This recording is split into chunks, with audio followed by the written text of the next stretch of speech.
The media are obviously very insecure about this fact. You can tell that the media and the big tech and the Democratic elected officials are insecure because they explode whenever you call them on it. Susan Ferrechio from the Washington Examiner was just speaking with Brian Stelter. You know Brian Stelter of CNN fame.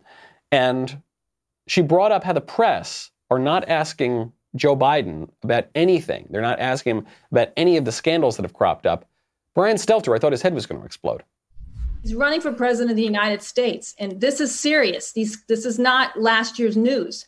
It's whether or not his son was coordinating to get him to talk to these Ukraine oligarchs, and he was benefiting from it. I mean, it's really dirty, okay, and Brian, it needs to be looked at. Forgive me, Brian Stelter, and then I want to move on to the Google, which is a related story. Brian.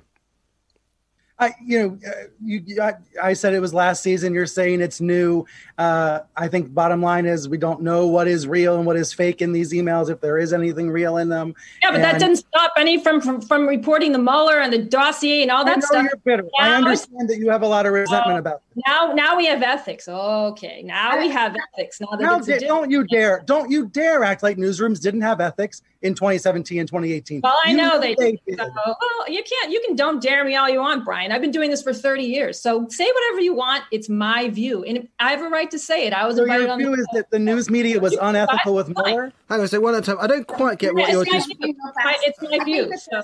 Yes, the news media were unethical with Mueller and with every other hoax of the past 4 years.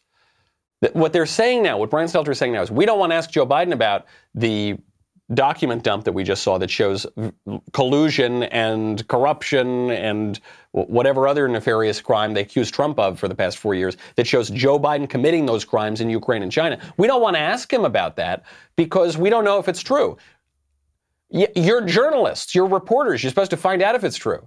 Right now you're using this lame excuse that it's Russian disinformation. The Director of National Intelligence and the DOJ and the FBI all came out and said that's BS, it's not Russian disinformation. So how about you ask about it?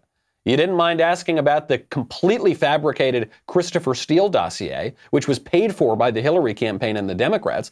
You didn't mind asking him about that. You asked about that all the time. You don't mind asking about this ridiculous conspiracy theory that Donald Trump is a white supremacist that nobody ever floated until he ran for president as a Republican, that he disavows all the time. You don't mind about that. You don't mind asking about the taxes or the Stormy Daniels or whatever, all that nonsense.